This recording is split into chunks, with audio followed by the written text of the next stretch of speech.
David, we often talk about the bloated U.S. budget. What would you cut from the U.S. budget if given a choice? So this is a difficult conversation to have because the reality about the budget is that everything is a negotiation.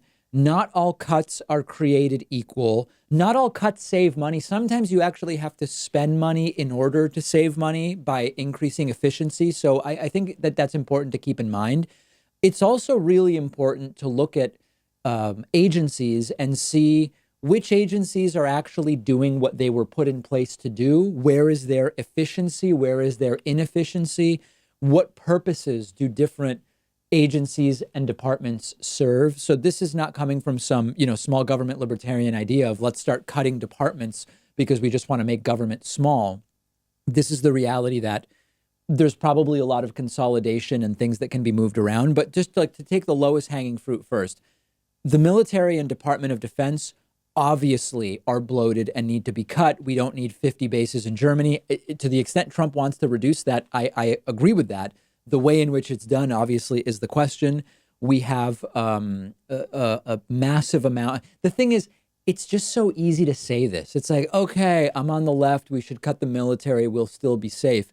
I think it's more interesting to look, for example, at cutting specifically military contractor spending. That's a much more specific angle where the right and many of the on the left in Congress just are absolutely tied to these groups that lobby for more military contractor spending. That specifically needs to be reduced.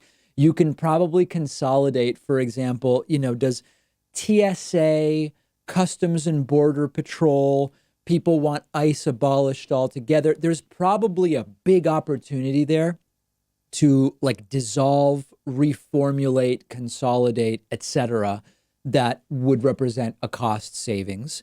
And then there's a bunch of spend money to save money sort of considerations. There's a lot of stuff where we need more money in the short term, like infrastructure, upgrading buildings, switching federal buildings to renewable energy, et cetera, et cetera. Where in the short term, we actually have to spend more. Over the long term, we will save.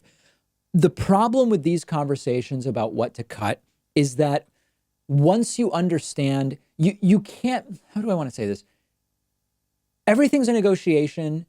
There's tons of favors and amendments, and this is sort of like how policy is done right now. And to really cut properly, to have a shot at actually cutting the types of spending that is the problematic spending, you need to completely change so many aspects of our political system. And there's a lot of good books written about this and articles about it. But, me listing stuff maybe is interesting, and I don't think I'd have anything super surprising. But what we need to actually change is the way that this system of cronyism and wink, wink, I'll go for your amendment if you go for mine. And this pork, the truth is, we talk about pork barrel projects.